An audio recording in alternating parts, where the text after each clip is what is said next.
हाँ जी, सत श्री अकाल सारिਆਂ ਨੂੰ। स्टडी बजर ਦੇ ऑनलाइन प्लेटफॉर्म ਤੇ ਆਪ ਸਭ ਦਾ ਸਵਾਗਤ ਹੈ। ਸੋ ਅੱਜ ਫਿਰ ਇੱਕ ਨਵਾਂ ਲੈਕਚਰ ਲੈ ਕੇ ਇੱਕ ਨਵਾਂ ਸੈਸ਼ਨ ਲੈ ਕੇ ਤੁਹਾਡੇ ਸਾਹਮਣੇ ਹਾਜ਼ਰ ਹੋਏ ਆ।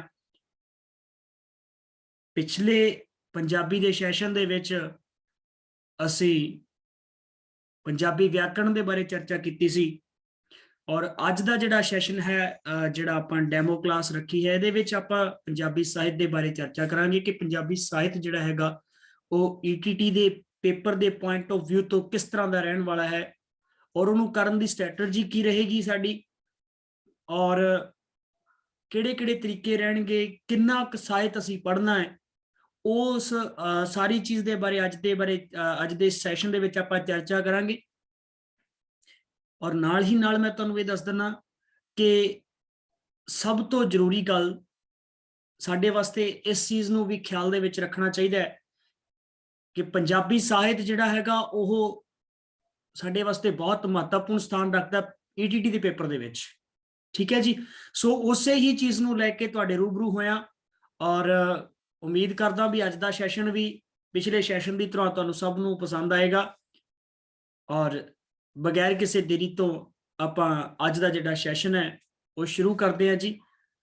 सो अज दे सैशन दे विच बेसिकली जिहड़ी चर्चा का विषय रहना है वो मैं तुहानूं दस दिना कि पिछले लैक्चर दे विच भी मैं इस चीज़ बारे चर्चा कर चुकिया हाँ कि साडे कोल जिहड़ा साहित्य है पंजाबी साहित्य जिहड़ा हैगा बहुत ज़्यादा गहराई दे विच जिहड़ा है असीं नहीं जावांगे क्योंकि ना ही बहुत ज़्यादा गहराई दे विच पुछया जांदा है, चाहे वो आपां मसला 2364 पोस्टां दा है चाहे वो 6635 पोस्टां दा है। दोनों भर्तियां दे समय जिहड़ा पेपर रहा उहदे विच पंजाबी साहित्य जिहड़ा हैगा ओह उहदा लैवल जिहड़ा सीगा ओह 12वीं जमात तक सीमित रहा है। हालांकि थोड़ा जिहा उन्होंने तब्दीली की उहदे विच 2364 वाले पेपर दे नज़रिए तो देखिए तो जिहड़ा 6635 वाला पेपर है उहदा जिहड़ा पद्धर सीगा ओह उन्होंने थोड़ा जिहा वधाया पंजाबी साहित्य दे विच, परंतु फिर भी मैं यही कहूँगा कि पंजाबी साहित्य का जिहड़ा पद्धर है वो 12वीं जमात तक के सिलेबस तक जिहड़ा हैगा वो निबड़ जाता है। ठीक है जी। सो किहड़ियां चीज़ां नूं लैके आपां काम करांगे उहदे बारे आपां चर्चा करते हैं अज दे सैशन दे विच और शुरू करते हैं जी आपां अज दा सैशन।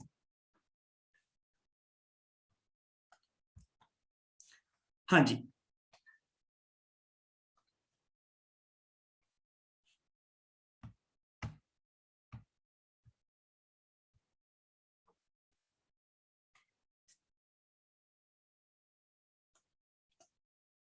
पंजाबी साहित्य। ठीक है जी। पंजाबी साहित्य का जिहड़ा आपां गल करते हैं कि पंजाबी साहित्य दे विच सिलेबस की है। सब तो पहला मैं सिलेबस के बारे दस दिना कि किहड़ियां किताबां नूं आपां कवर करांगे सिलेबस दे विच। ठीक है जी। पाठक्रम अपना जिहड़ा हैगा वो 6वीं जमात तो शुरू हुंदा है जी। ठीक है जी। 6वीं जमात तो लैके 12वीं जमात तक दीयां जिहड़ियां किताबां ने 12वीं जमात तक उन्हां सारियां नूं आपां जिहड़ा हैगा पढ़ांगे और 12वीं जमात तो इलावा 6वीं तो 12वीं तक दीयां जिहड़ियां लाजमी पंजाबी दीयां किताबां ने जी, लाजमी पंजाबी। ठीक है जी। ये सारियां किताबां साडे कोले रहणगियां। इन्हां दा जिन्ना भी अपने कोले जिन्ना साहित्य इन्हां दे विच दित्ता गया है ਉਹਦੇ ਬਾਰੇ ਆਪਾਂ ਜ਼ਰੂਰ ਚਰਚਾ ਕਰਾਂਗੇ। ਇਸ ਤੋਂ ਇਲਾਵਾ ਇਸ ਤੋਂ ਛੁੱਟ ਜਿਹੜਾ ਸਾਡਾ ਧਿਆਨ ਕੇਂਦਰਿਤ ਹੋਏਗਾ ਇਸ ਵਾਰੀ ਨਵੀਆਂ ਚੀਜ਼ਾਂ ਦੇ ਵੱਲ ਵੀ ਆਪਾਂ ਧਿਆਨ ਕੇਂਦਰਿਤ ਕਰਾਂਗੇ ਔਰ ਉਹ ਕਿਤਾਬਾਂ ਨੇ ਜੀ 11ਵੀਂ ਅਤੇ 12ਵੀਂ ਜਮਾਤ ਦਾ ਜਿਹੜਾ ਆਪਣੇ ਕੋਲੇ ਸਿਲੇਬਸ ਹੈ ਖਾਸ ਕਰਕੇ 94ਵੀਂ ਪੰਜਾਬੀ ਦਾ ਵਿਸ਼ਾ। 94ਵੀਂ पंजाबी दे विच जिहड़ा भी अपने कोले पाठक्रम है जिहड़ा भी 94ਵੀਂ पंजाबी का जिहड़ा अपने कोले पाठक्रम है जी ਉਹਦੇ ਵਿੱਚ ਆਪਾਂ ਸਾਰੀਆਂ ਚੀਜ਼ਾਂ ਨੂੰ ਆਪਾਂ ਕਵਰ ਕਰਾਂਗੇ। ਉਹਨਾਂ ਨੂੰ ਮੈਂ ਤੁਹਾਨੂੰ ਦੱਸ ਦਿੰਦਾ ਉਹਦਾ ਰੀਜ਼ਨ ਦੱਸ ਦਿੰਦਾ ਕੀ ਹੈ ਰੀਜ਼ਨ। ਜਿਹੜੇ ਸਵਾਲ ਬਣੇ ਸੀਗੇ ਸੂਫੀ ਮਤ ਨੂੰ ਲੈ ਕੇ ਸਵਾਲ ਬਣਿਆ ਸੀਗਾ ਕਿ ਸੂਫੀ ਸ਼ਬਦ ਦੀ ਉਤਪਤੀ ਕਿੱਥੋਂ ਹੋਈ ਹੈ।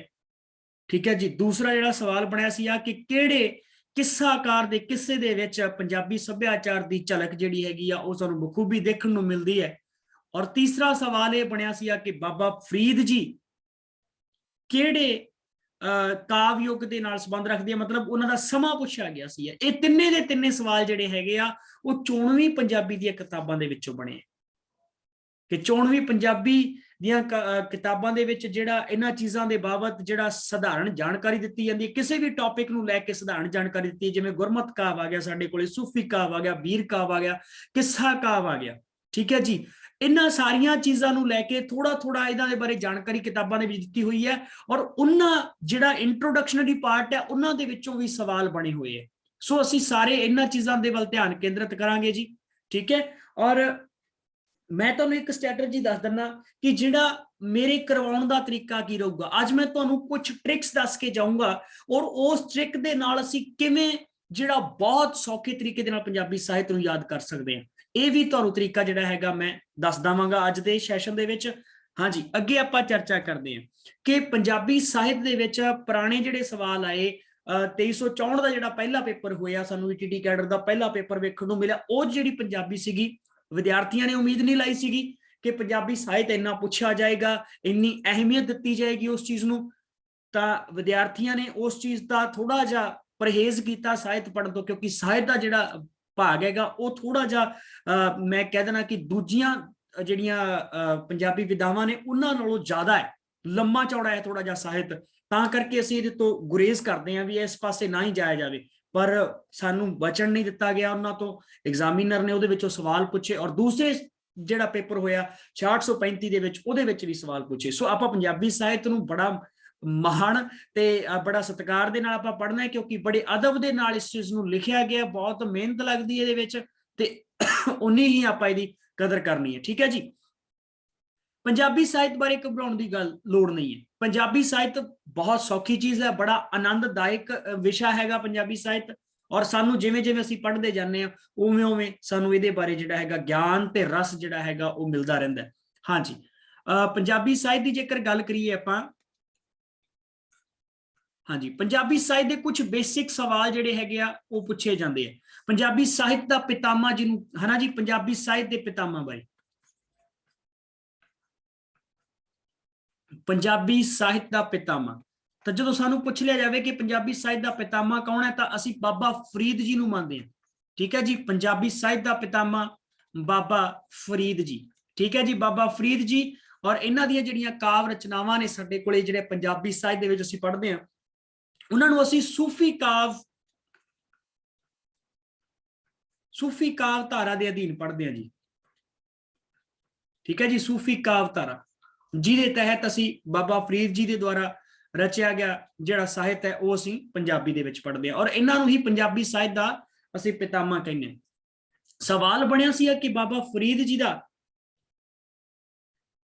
ਜਿਹੜਾ ਸੰਬੰਧ ਹੈ ਉਹ ਕਿਹੜੇ ਯੁੱਗ ਦੇ ਨਾਲ ਹੈ, ਠੀਕ ਹੈ ਜੀ। ਬਾਬਾ ਫਰੀਦ ਜੀ ਦਾ ਜਿਹੜਾ ਸੰਬੰਧ ਹੈ ਉਹ ਜਿਹੜੀ ਸ਼ਤਾਬਦੀ ਜਿਹੜੀ ਬਣਦੀ ਹੈ ਉਹ 12ਵੀਂ ਅਤੇ 13ਵੀਂ ਸ਼ਤਾਬਦੀ ਬਣਦੀ ਹੈ, 12ਵੀਂ ਅਤੇ 13ਵੀਂ ਸ਼ਤਾਬਦੀ। ਬਾਬਾ ਫਰੀਦ ਜੀ ਨੇ ਹੀ ਪੰਜਾਬੀ ਸਾਹਿਤ ਦਾ ਜਿਹੜਾ ਮੁੱਢ ਬੰਨਿਆ, ਪੰਜਾਬੀ ਸਾਹਿਤ ਦਾ ਮੁੱਢ ਬੰਨਿਆ, ਪੰਜਾਬੀ ਸਾਹਿਤ ਨੂੰ ਪਹਿਚਾਣ ਕਰਵਾਈ, ਤਾਂ ਉਹ ਹੋਰ ਕੋਈ ਨਹੀਂ ਬਾਬਾ ਫਰੀਦ ਜੀ, ਜਿਨ੍ਹਾਂ ਨੂੰ ਅਸੀਂ ਪਿਆਰ ਦੇ ਨਾਲ ਫਰੀਦ ਉਦੀਨ ਸ਼ਕਰਗੰਜ ਦੇ ਨਾਮ ਨਾਲ ਜਾਣਦੇ ਹਾਂ। ਔਰ ਸ੍ਰੀ ਗੁਰੂ ਗ੍ਰੰਥ ਸਾਹਿਬ ਜੀ ਦੇ ਵਿੱਚ ਇਹਨਾਂ ਦੇ ਸ਼ਲੋਕ ਦਰਜ ਨੇ, ਇਹਨਾਂ ਦੇ ਸ਼ਬਦ ਦਰਜ ਨੇ, ਜਿਨ੍ਹਾਂ ਨੂੰ ਅਸੀਂ ਬੜੇ ਹੀ ਪਿਆਰ ਦੇ ਨਾਲ ਪੜ੍ਹਦੇ ਹਾਂ, ਔਰ ਸਾਨੂੰ ਬੜਾ ਹੀ ਉਹਦੇ ਵਿੱਚੋਂ ਇੱਕ ਆਨੰਦ ਦਾ ਰਸ ਜਿਹੜਾ ਹੈਗਾ, ਆਨੰਦ ਤੇ ਰਸ ਜਿਹੜਾ ਹੈਗਾ ਉਹ ਮਿਲਦਾ ਹੈ। ਬਿਲਕੁਲ ਬਹੁਤ ਹੀ ਸੋਹਣੀਆਂ ਰਚਨਾਵਾਂ ਬਾਬਾ ਫਰੀਦ ਜੀ ਦੀਆਂ ਹੈਗੀਆਂ। ਸ਼ਲੋਕ ਜਿਹੜੇ ਹੈਗੇ ਆਪਾਂ 10ਵੀਂ ਕਲਾਸ ਦੇ ਵਿੱਚ ਵੀ ਇਹਨਾਂ ਦੇ ਸ਼ਲੋਕ ਪੜ੍ਹਦੇ ਹਾਂ। ਇਸ ਤੋਂ ਇਲਾਵਾ 11ਵੀਂ ਜਾਂ 12ਵੀਂ ਕਿਤਾਬ ਦੀ ਜਿਹੜੀ 94ਵੀਂ ਪੰਜਾਬੀ ਹੈ ਉਹਦੇ ਵਿੱਚ ਵੀ ਆਪਾਂ ਬਾਬਾ ਫਰੀਦ ਜੀ ਦੀਆਂ ਰਚਨਾਵਾਂ ਦੇ ਬਾਰੇ ਆਪਾਂ ਪੜ੍ਹਦੇ ਹਾਂ, ਠੀਕ ਹੈ ਜੀ। ਸੋ ਬਾਬਾ ਫਰੀਦ ਜੀ ਤੋਂ ਲੈ ਕੇ ਆਧੁਨਿਕ ਪੰਜਾਬੀ ਸਾਹਿਤ ਜਿਹੜਾ ਹੈਗਾ ਅਲੱਗ-ਅਲੱਗ ਸਮਿਆਂ ਦੇ ਉੱਤੇ ਜਿਹੜਾ ਹੈਗਾ ਇਹਨੇ ਵੱਖਰੇ ਵੱਖਰੇ ਮੋੜ ਲਏ। ਪੰਜਾਬੀ ਸਾਹਿਤ ਸ਼ੁਰੂ ਦਾ ਜਿਹੜਾ ਇਹਦਾ ਗਲਿਆਰੇ ਦੀ ਗੱਲ ਕਰੀਏ, ਪੰਜਾਬੀ ਸਾਹਿਤ ਦਾ ਜਿਹੜਾ ਗਲਿਆਰਾ ਸੀਗਾ ਉਹ ਧਾਰਮਿਕਤਾ ਦੇ ਚੌਤਰਫਾ ਵਿਕਾਸ ਦੇ ਨਾਲ ਫੈਲਿਆ ਹੋਇਆ ਸੀ। ਚੌਤਰਫਾ ਤੋਂ ਜਿਹੜਾ ਹੈਗਾ ਧਾਰਮਿਕ ਸਾਹਿਤ ਜਿਹੜਾ ਸਾਨੂੰ ਪੜ੍ਹਨ ਨੂੰ ਮਿਲਦਾ ਸੀ, ਆ ਕਿੱਸੇ ਸਾਨੂੰ ਪੜ੍ਹਨ ਨੂੰ ਮਿਲੇ, ਵੀਰ ਰਚਨਾਵਾਂ ਪੜ੍ਹਨ ਨੂੰ ਮਿਲੀਆਂ। ਲੇਕਿਨ ਜਿਉਂ ਹੀ ਅੰਗਰੇਜ਼ ਆਏ ਤਾਂ ਅੰਗਰੇਜ਼ਾਂ ਦੇ ਪ੍ਰਭਾਵ ਅਧੀਨ, ਪੱਛਮ ਦੇ ਸਾਹਿਤ ਦੇ ਪ੍ਰਭਾਵ ਦੀ ਅਧੀਨ ਅਸੀਂ ਪੰਜਾਬੀ ਦੇ ਵਿੱਚ ਵੱਖ-ਵੱਖ ਵਿਧਾਵਾਂ ਦੀ ਰਚਨਾ ਜਿਹੜੀ ਹੈ ਸ਼ੁਰੂ ਕੀਤੀ। ਉਹਦੇ ਵਿੱਚ ਨਵੀਆਂ-ਨਵੀਆਂ ਚੀਜ਼ਾਂ, ਯਾਤਰਾ ਬਿਰਤਾਂਤ ਆ ਗਏ, ਸਾਡੇ ਕੋਲੇ ਸਵੈ ਜੀਵਨੀਆਂ ਆ ਗਈਆਂ, ਜੀਵਨੀਆਂ ਆ ਗਈਆਂ, ਸਾਡੇ ਕੋਲੇ ਛੋਟੀਆਂ ਕਹਾਣੀਆਂ ਆ ਗਈਆਂ, ਕਵਿਤਾਵਾਂ ਆ ਗਈਆਂ, छंद मुक्त कविता आ गई, छंदबद्ध कविता आ गई। सो ये सारिया चीज़ां जिहड़ियां हैगियां साडे कोले मौजूद हैगियां पंजाबी साहित्य दे विच, और किते ना किते इन्हां दे नाल संबंधित साडे कोले सारिया चीज़ां जिहड़ियां हैगियां ओह मौजूद भी हैगियां। ठीक है जी। बाबा फरीद जी दे आपां जेकर जन्म की गल करिए कि बाबा फरीद जी का जन्म कदों होया, तो बाबा फरीद जी का जिहड़ा जन्म है वो 1173 दे विच मन्निया जांदा है जी। ठीक है जी। जेकर आपां बाबा फरीद जी के जन्म की गल करिए तो बाबा फरीद जी का जन्म 1173 दे विच होया, 1173 ईस्वी दे विच इन्हां दा जन्म होया, और इन्हां दा देहांत जिहड़ा हैगा, ठीक है जी, देहांत कदों हुंदा है? बाबा फरीद जी का देहांत हुंदा है 1266 ईस्वी दे विच। ठीक है जी। कई थावां ते 1265 भी लिखा हुआ मिल जूगा तुहानू, लेकिन जिहड़ा ठीक जिहड़ा असीं मनदे हां 1266 मनदे हां। ठीक है जी। 1173 तो 1266। हुण एक सवाल तां इत्थे ही जिहड़ा हैगा इन्ने एक दे विच ही बाबा फरीद जी दे बारे सधारण जिहड़ियां गल्लां आपां कीतियां, उन्हां दे विच ही एक सवाल तां इत्थे ही छुपिया बैठा हैगा। ठीक है जी। किहड़ा? बाबा फरीद जी दा संबंध किहड़े युग दे नाल है? हुण सब तो ध्यान नाल समझिया जी, इन्हां चीज़ां नूं प्रैक्टिकली असीं कई वारी सोचदे नहीं, ਤਾਂ ਅਸੀਂ ਜਿਹੜਾ ਹੈਗਾ ਉਹ ਬਿਨਾਂ ਸੋਚੇ ਸਮਝੇ ਸਾਨੂੰ ਲੱਗਦਾ ਵੀ ਇਹ ਬੇਹੱਦ ਸੌਖੀ ਚੀਜ਼ ਹੈ ਤੇ ਅਸੀਂ ਉਹਨੂੰ ਉਸੇ ਤਰ੍ਹਾਂ ਹੀ ਉਹਦਾ ਉੱਤਰ ਲਾ ਦਿੰਨੇ ਆ।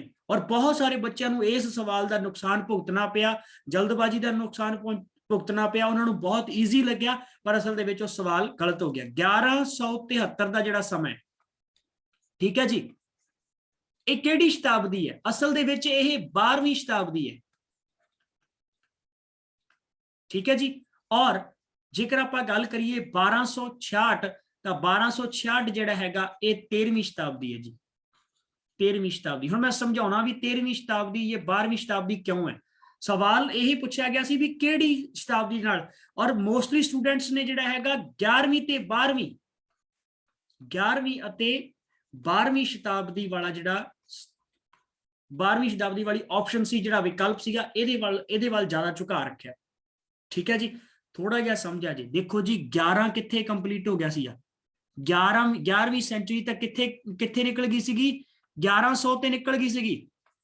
उस तो बाद किहड़ी शुरुआत हो गई, असीं 12वीं वाल दे आपां कहने ना, जदों साडी उम्र मान लो कोई उम्र है, कोई बच्चा 20 साल का हो जाता है, तो 20 साल का होने तो बाद जदों भी एक दिन उन्हें 20th अपना 20वां जन्मदिन मनाया, तो उस तो बाद नूं की कहते हैं आपां 21वां साल लग गया भाई तैनूं। ठीक है। तो यही तरह इसे तरह हुण 1100 दे विच की हो गई सी, 11वीं शताब्दी तो पूरी हो गई ना। हुण उस तो बाद 1101 तो लैके 1200 तक किहड़ी शताब्दी चलूगी जी? 12वीं शताब्दी, 12वीं चलूगी। तो 1173 कित्थे आउंदा है? 1100 दे विचाले ते 1200 दे विचाले। ठीक है जी। तो आपां किहड़ी शताब्दी कहांगे? 12वीं शताब्दी। ठीक वही रूल जिहड़ा हैगा इत्थे लागू हुंदा है। तां असीं कह सकदे हां कि बाबा फरीद जी किहड़ी शताब्दी से जी? 12वीं ते 13वीं शताब्दी दे नाल संबंध रखण वाले कवि होए आ पंजाबी ते, और पंजाबी साहित्य दा पितामा मन्निया जांदा है। आधुनिक साहित्य दा पितामा पुछ लिया जावे तां फिर साडा उत्तर जिहड़ा हैगा वो बदल जाएगा, चेंज हो जाएगा जी। आधुनिक साहित्य दा पितामा, आधुनिक पंजाबी साहित्य दा पितामा। ठीक है जी। तो आधुनिक पंजाबी साहित्य दा पितामा असी भाई वीर सिंह जी नूं मनदे हां जी, भाई वीर सिंह जी। ठीक है जी। छोटियां कवितावां दे वड्डे कवि, ठीक है जी, कुदरत दे नाल प्यार करने वाले कवि, जिन्हां ने सानू बहुत सोहणियां सोहणियां रचनावां दित्तियां। ठीक है जी। और बहुमुखी प्रतिभा दे मालक, बहुमुखी प्रतिभा दे मालक सीगे भाई वीर सिंह जी, जिन्हां ने पंजाबी साहित्य दे विच आधुनिक युग की जिहड़ी शुरुआत की। ठीक है जी। आधुनिक विधावां दे नाल सानू आधुनिक सोच दे नाल इन्हां ने रूबरू करवाया, तां करके असीं भाई वीर सिंह जी नूं आधुनिक साहित्य दा पितामा कहने हैं जी। ठीक है जी। फिर एक सवाल ये आया सीगा पिछले पेपर दे विच कि किहड़े, ठीक है जी, कि किहड़े किस्से दे विच या किहड़े किस्साकार दे द्वारा पंजाबी साहित्य नूं अपने किस्से दे विच बड़े सजीव ढंग दे नाल चित्रित कीता गया। तां ओह होर कोई नहीं जी, साडे कोले किस्सियां दे विचों किस्सा कवियां दे विचों सिरमौर कवि वारिस शाह जी। ठीक है जी। वारिस शाह दे द्वारा ਜਿਹੜਾ ਕਿੱਸਾ ਲਿਖਿਆ ਗਿਆ, ਠੀਕ ਹੈ ਜੀ, ਜਿਹਦੇ ਵਿੱਚ ਉਹਨਾਂ ਨੇ ਹੀਰ ਤੇ ਰਾਂਝੇ ਦੀ ਪ੍ਰੀਤ ਗਾਥਾ ਦਾ ਜਿਹੜਾ ਵਰਣਨ ਕੀਤਾ ਹੈ। ਉਹਦੇ ਵਿੱਚ ਉਹਨਾਂ ਨੇ ਪੰਜਾਬੀ ਸੱਭਿਆਚਾਰ ਨੂੰ ਬੜੇ ਹੀ ਨਵੇਕਲੇ ਢੰਗ ਦੇ ਨਾਲ, ਬਹੁਤ ਹੀ ਬਰੀਕੀ ਦੇ ਨਾਲ ਪੇਸ਼ ਕੀਤਾ। ਪੰਜਾਬੀ ਸੱਭਿਆਚਾਰ ਦੀ ਜਿਹੜੀ ਝਲਕ ਹੈ ਉਹ ਉੱਥੋਂ ਖੂਬ ਦੇਖਣ ਨੂੰ ਮਿਲਦੀ ਹੈ, ਠੀਕ ਹੈ ਜੀ। ਤਾਂ ਇਹ ਵੀ ਜਿਹੜਾ ਸਵਾਲ ਬਣਿਆ ਸੀਗਾ, ਇਹ ਭਾਈ ਵਾਰਿਸ ਸ਼ਾਹ ਜੀ ਦੇ ਦੁਆਰਾ ਜਿਹੜੀ ਜਾਣਕਾਰੀ ਦਿੱਤੀ ਗਈ ਹੈ, ਠੀਕ ਹੈ ਜੀ, ਜਾਣਕਾਰੀ ਦਿੱਤੀ ਗਈ ਹੈ, ਠੀਕ ਹੈ। ਉਸ ਜਾਣਕਾਰੀ ਦੇ ਵਿੱਚ ਉਹਨਾਂ ਦੇ ਕਿੱਸੇ ਦੇ ਵਿੱਚੋਂ ਨਹੀਂ ਸਵਾਲ ਬਣਿਆ, ਉਹਨਾਂ ਦੇ ਦੁਆਰਾ ਜਾਣਕਾਰੀ ਦਿੱਤੀ ਗਈ ਹੈ, ਐਜ਼ ਇਟ ਐਜ਼ ਲਾਈਨ ਉਹਦੇ ਵਿੱਚ ਲਿਖੀ ਪਈ ਹੈ, ਠੀਕ ਹੈ ਜੀ। ਸੋ ਇਸ ਕਰਕੇ ਮੈਂ ਕਹਿੰਦਾ ਵੀ ਅਸੀਂ ਸਾਰੀਆਂ ਚੀਜ਼ਾਂ ਦੇ ਵੱਲ ਜਿਹੜਾ ਹੈ ਧਿਆਨ ਦੇਵਾਂਗੇ। ਔਰ ਮੈਂ ਤੁਹਾਨੂੰ ਇੱਕ ਬੜੀ ਵਧੀਆ ਗੱਲ ਦੱਸਦਾ ਕਿ ਸਾਡੇ ਕੋਲੇ ਜਿਹੜਾ ਇਸ ਵਾਰੀ ਦਾ ਤਰੀਕਾ ਰਹੇਗਾ ਨਾ ਕਰਨ ਦਾ, ਕਿ ਪੰਜਾਬੀ ਸਾਹਿਤ ਨੂੰ ਅਸੀਂ ਯਾਦ ਕਿਵੇਂ ਰੱਖਣਾ, ਤਾਂ ਪੰਜਾਬੀ ਸਾਹਿਤ ਨੂੰ ਬਹੁਤ ਸੌਖੇ ਤਰੀਕੇ ਦੇ ਨਾਲ ਯਾਦ ਰੱਖਿਆ ਜਾ ਸਕਦਾ ਹੈ। ਪੰਜਾਬੀ ਸਾਹਿਤ ਦੀਆਂ ਵੀ ਟ੍ਰਿਕਸ ਜਿਹੜੀਆਂ ਹੈਗੀਆਂ ਉਹ ਤੁਹਾਡੇ ਰੂਬਰੂ ਲਿਆਂਦੀਆਂ ਜਾਣਗੀਆਂ। ਉਹਨਾਂ ਟ੍ਰਿਕਸ ਦੇ ਮਾਧਿਅਮ ਦੇ ਨਾਲ ਤੁਹਾਨੂੰ ਸਾਹਿਤ ਜਿਹੜਾ ਹੈਗਾ ਉਹ ਮਿੰਟਾਂ ਦੇ ਵਿੱਚ ਯਾਦ ਕਰਾਇਆ ਜਾਏਗਾ, ਠੀਕ ਹੈ ਜੀ। ਔਰ ਮੈਂ ਗਰੰਟੀ ਦੇ ਨਾਲ ਕਹਿਣਾ ਕਿ ਜਦੋਂ ਤੁਸੀਂ ਕਲਾਸ ਲਾ ਕੇ ਹਟੋਗੇ, ਜਿੰਨੀਆਂ ਚੀਜ਼ਾਂ ਕਰਵਾਈਆਂ ਹੋਣਗੀਆਂ ਉਹ ਸਾਰੀਆਂ ਚੀਜ਼ਾਂ ਤੁਹਾਨੂੰ ਯਾਦ ਹੋਣਗੀਆਂ, ਕਿਉਂਕਿ ਇੰਨੇ ਸੌਖੇ ਤਰੀਕੇ ਦੇ ਨਾਲ ਕਰਾਂਗੇ ਜਿਹੜਾ ਕਦੇ ਕਿਸੇ ਨੇ ਨਹੀਂ ਕਰਾਇਆ ਹੋਏਗਾ, ਠੀਕ ਹੈ ਜੀ। ਸੋ ਉਹਨਾਂ ਹੀ ਟ੍ਰਿਕਸ ਨੂੰ ਲੈ ਕੇ ਅਸੀਂ ਪੰਜਾਬੀ ਸਾਹਿਤ ਨੂੰ ਯਾਦ ਕਰਾਂਗੇ। ਵੈਸੇ ਮੈਂ ਟ੍ਰਿਕਸ ਦੇ ਰਾਹੀਂ ਸਾਹਿਤ ਕਰਨ ਨੂੰ ਜਿਹੜਾ ਹੈਗਾ ਉਹ ਇੱਕ ਵਧੀਆ ਢੰਗ ਨਹੀਂ ਮੰਨਦਾ, ਕਿਉਂਕਿ ਸਾਹਿਤ ਜਿਹੜਾ ਹੈਗਾ ਉਹਦਾ ਸਾਨੂੰ ਸਤਿਕਾਰ ਕਰਨਾ ਬਣਦਾ ਹੈ, ਕਿਉਂਕਿ ਸਾਹਿਤ ਜਿਹੜਾ ਹੈਗਾ ਬਹੁਤ ਹੀ ਲਾਸਾਨੀ ਚੀਜ਼ ਹੈ। ਪੰਜਾਬੀ ਸਾਹਿਤ ਕਿਸੇ ਵੀ ਭਾਸ਼ਾ ਦਾ ਸਾਹਿਤ ਹੈ, ਚਾਹੇ ਲਿਟਰੇਚਰ ਜਿਹੜਾ ਹੈਗਾ ਉਹ ਕਿਸੇ ਵੀ ਭਾਸ਼ਾ ਦਾ ਹੋਵੇ, ਉਹ ਸਾਨੂੰ ਇੱਕ ਬੇਹੱਦ ਆਨੰਦ ਦੀ ਜਿਹੜੀ ਮਾਹੌਲ ਹੈ ਉੱਥੇ ਲੈ ਜਾਂਦਾ ਹੈ। ਬੇਹੱਦ ਆਨੰਦ ਦੀ ਜਿਹੜੀ ਖੁਸ਼ੀ ਹੈ ਉਹ ਸਾਡੇ ਅੰਦਰ ਪੈਦਾ ਕਰਦਾ ਹੈ, ਗਿਆਨ ਸਾਡੇ ਅੰਦਰ ਭਰਦਾ ਹੈ, ਉਹ ਸਾਹਿਤ ਹੈ। ਸੋ ਇਸ ਕਰਕੇ ਟ੍ਰਿਕਸ ਦੇ ਨਾਲ ਅਸੀਂ ਸਿਰਫ ਤੇ ਸਿਰਫ ਟ੍ਰਿਕਸ ਕੀ ਹੈ, ਟ੍ਰਿਕਸ ਦੇ ਨਾਲ ਅਸੀਂ ਸਿਰਫ ਯਾਦ ਰੱਖਣਾ ਹੈ ਕਿਹੜੇ ਵਿਊ ਤੋਂ, ਪੇਪਰ ਦੇ ਪੁਆਇੰਟ ਆਫ ਵਿਊ ਤੋਂ। ਇਹ ਨਹੀਂ ਹੋਏਗਾ ਕਿ ਮੈਂ ਕੱਲੀਆਂ ਟ੍ਰਿਕਸ ਦੇ ਨਾਲ ਤੁਹਾਨੂੰ ਸਾਹਿਤ ਕਰਵਾ ਦੂੰਗਾ, ਮੈਂ ਹਰ ਇੱਕ ਚੀਜ਼ ਕਰਵਾਉਂਗਾ, ਸਾਹਿਤ ਦਾ ਹਰ ਇੱਕ ਪਹਿਲੂ ਤੇ ਤੁਹਾਨੂੰ ਲੈ ਕੇ ਜਾਊਂਗਾ, ਲੇਕਿਨ ਨਾਲ ਦੀ ਨਾਲ ਤੁਹਾਨੂੰ ਟ੍ਰਿਕਸ ਵੀ ਦਊਂਗਾ ਜਿਹਦੇ ਨਾਲ ਤੁਸੀਂ ਆਪਦਾ ਸਾਰਾ ਕੁਝ ਜਿਹੜਾ ਹੈ ਉਹ ਯਾਦ ਕਰ ਸਕਦੇ ਹੋ ਸੌਖੇ ਤਰੀਕੇ ਦੇ ਨਾਲ। ਚਲੋ ਤੁਹਾਨੂੰ ਥੋੜੀਆਂ ਜਿਹੀਆਂ ਟ੍ਰਿਕਸ ਦੇ ਨਾਲ ਰੂਬਰੂ ਕਰਵਾਉਣਾ, ਔਰ ਇਹ ਟ੍ਰਿਕਸ ਐਡੀਆਂ ਕਾਰਗਰ ਨੇ ਕਿ ਤੁਸੀਂ ਥੋੜੇ ਜਿਹੇ ਮਿਹਨਤ ਦੇ ਨਾਲ ਪੂਰੀ ਕਿਤਾਬ ਦੇ ਜਿਹੜੇ ਰਾਈਟਰ ਨੇ ਉਹਨਾਂ ਨੂੰ ਯਾਦ ਕਰ ਸਕਦੇ ਹੋ।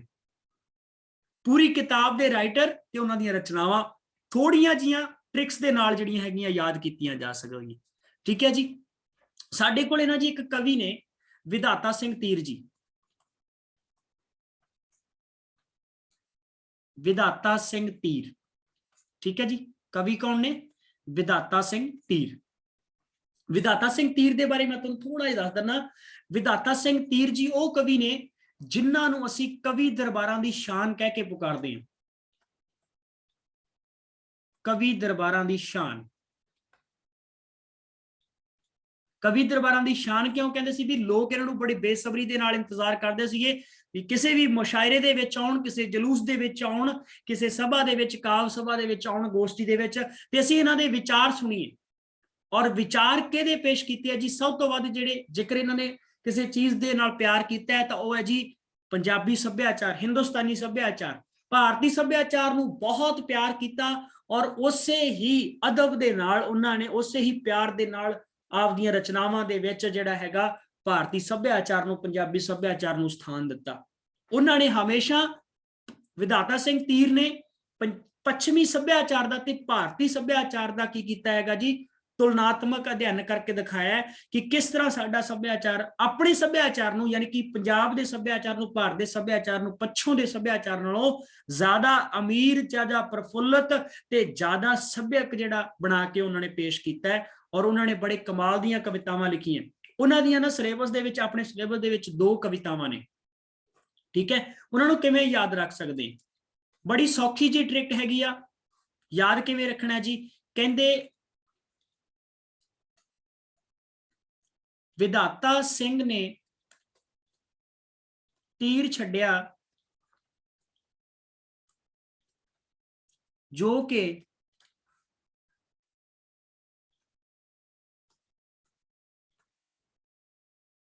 ਨਵੀਂ ਪੁਰਾਣੀ ਤਹਿਜ਼ੀਬ ਵਿੱਚੋਂ ਹੁੰਦਾ ਹੋਇਆ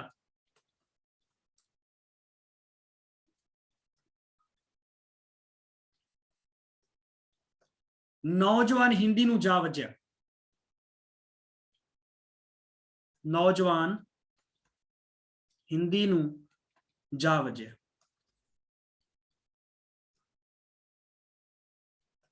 लो जी, एक कवि कंप्लीट कर लिया जी, आप एक कवि कंप्लीट कर लिया।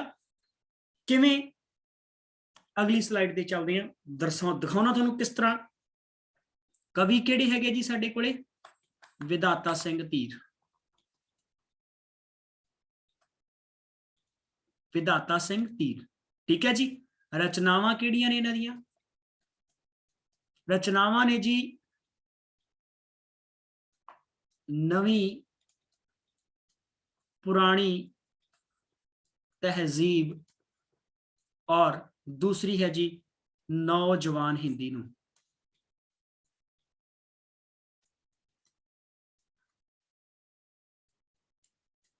लो जी, दो कवितावां, नवी पुरानी तहजीब ते नौजवान हिंदी नूं, दोने कवितावां देश प्यार दियां।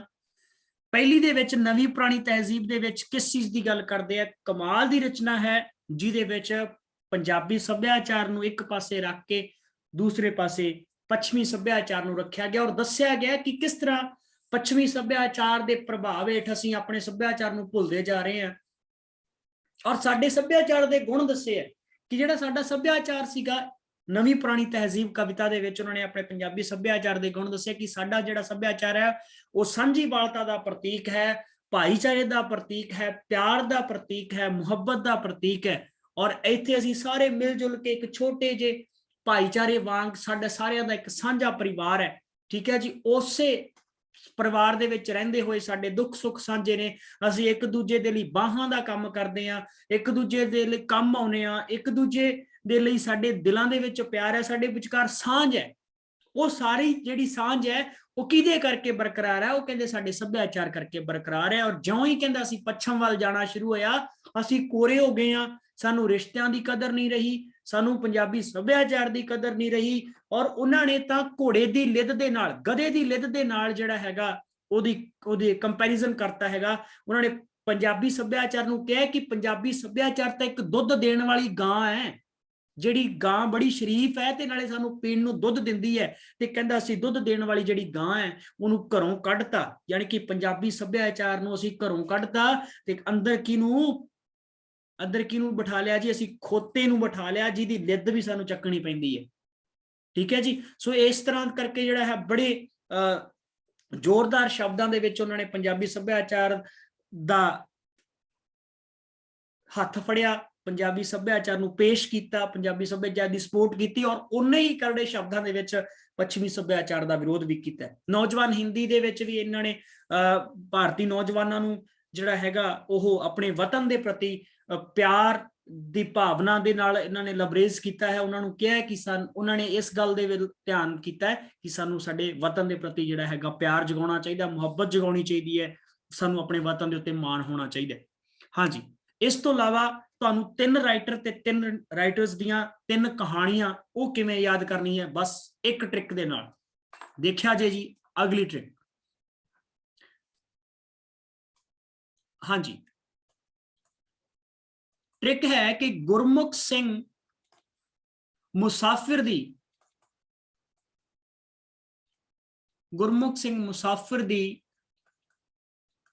बागी धी ने अजीत कौर नूं कहा, गुरमुख सिंह मुसाफिर दी बागी धी ने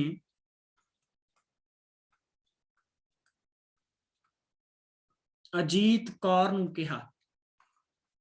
हुण अजीत कौर नूं की कहा कि एक पैर घट तुरना ही चंगा है,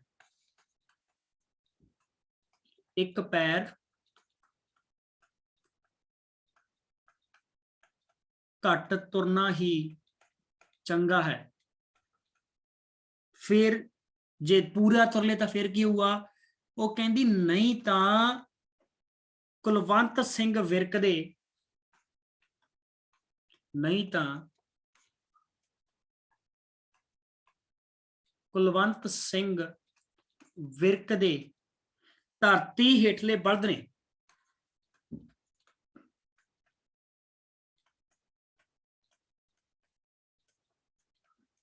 ਸਿੰਘਾਂ ਤੇ चुक लेना।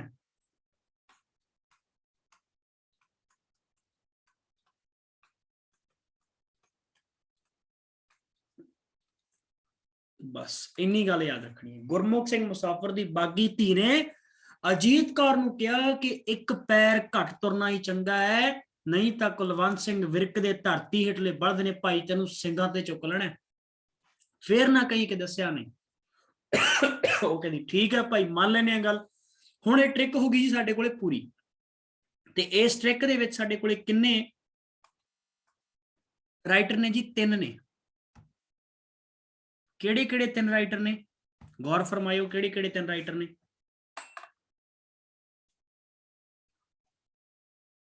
लो जी, पहले राइटर ने साडे कोले गुरमुख सिंह मुसाफिर जी, बहुत वड्डी शख्सियत ने गुरमुख सिंह मुसाफिर। दूसरे अजीत कौर, दूसरे राइटर कौन हो गए साडे कोले? अजीत कौर। तीसरे कुलवंत सिंह विरक जी,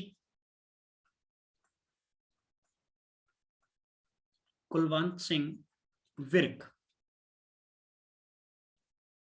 ठीक है जी, साडे कोले 3 राइटर हो गए और इन्हां 3 राइटर्स दी अगों रचनावां ने। ध्यान नाल देखिया जी किहड़ियां किहड़ियां रचनावां ने। गुरमुख सिंह मुसाफिर दे द्वारा लिखी गई कहानी का नाम है जी बागी दी धी। ठीक है जी, बागी, बागी दी धी।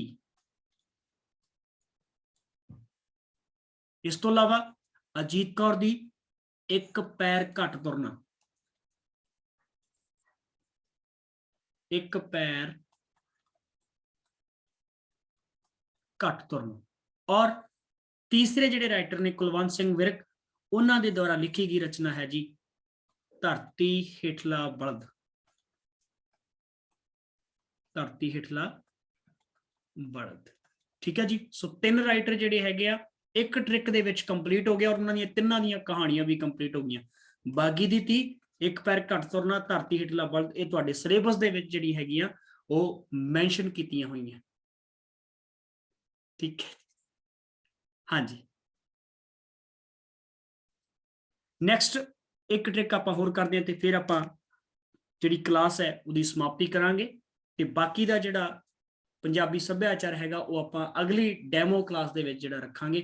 सो अज दी इस डैमो क्लास नूं तुसीं मैं कहना भी यूट्यूब ते अपनी ये अपलोड करा, जिहड़ी क्लास अपलोड हुई है इस क्लास नूं तुसीं ध्यान दे नाल सारी क्लास नूं ध्यान नाल देखना है और देखना है कि किस तरीके दे नाल आपां पंजाबी साहित्य नूं कंप्लीट करांगे। ठीक है जी, एक ट्रिक होर करवाउणा तुहानूं मैं। साडे कोल एक राइटर ने जी सुजान सिंह। ठीक है जी, सुजान सिंह दीयां 2 रचनावां जिहड़ियां हैगियां उन्हां दे बारे आपां चर्चा करांगे।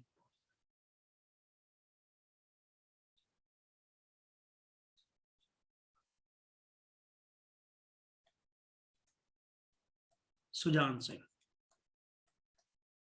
ठीक है जी, सुजान सिंह राइटर सुनियो, ध्यान दे नाल सुनियो जी।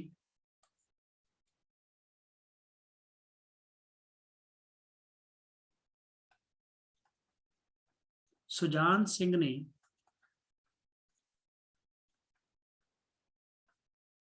कुल्फी खाण लई सांझ पा लई। ठीक है जी, सुजान सिंह ने कुल्फी खाण लई सांझ पा लई।